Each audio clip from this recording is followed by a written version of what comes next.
Growing up on Salic Circle, I saw it all, or at least I thought I did. From the barren trees in the cold winter to the annual end-of-summer block party, the circle was my constant. Didn't matter who came or who left, the circle was there, ready to house us all. When I first moved on to Salix in 3rd grade, my mom wouldn't let me ride my bike outside of the circle.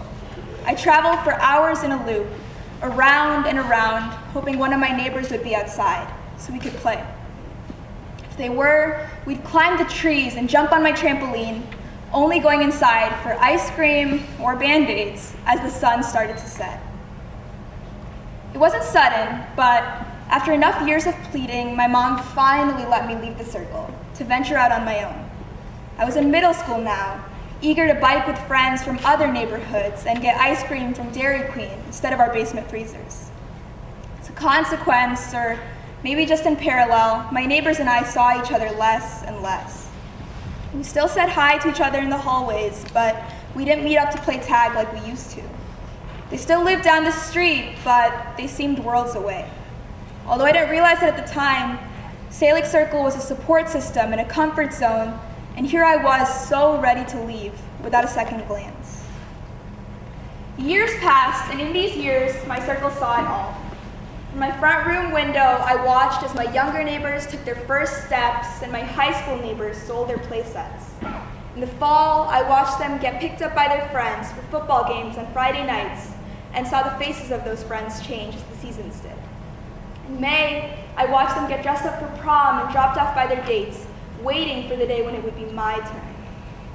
And when I say waited, I mean that it was impatiently. While my friends went out, I pouted on the couch and complained to my mom, who said I was too young.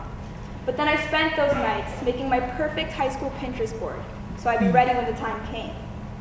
Those days, they seemed long, but in hindsight, the years flew by, with that annual block party always back before I knew it. It wasn't long before I saw that infamous NEQA graduate sign in those same high school neighbors' yards, and saw them pack up their stuff for college, while I became the high school neighbor I suddenly wasn't so sure if I was ready to be. But, as for the last 4 years, they've flown as well.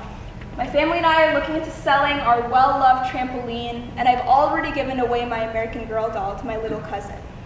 I've gone out to football games on Friday nights and taken thousands of homecoming pictures at my mom's request. The rules came back, but this time for driving.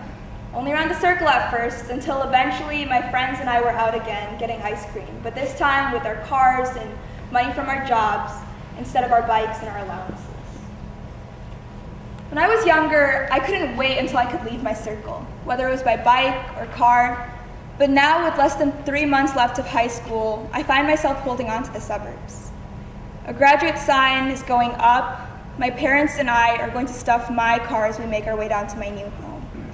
I'll say goodbye to the friends and the neighbors who have shaped my life as I eat one last basement ice cream freezer bar.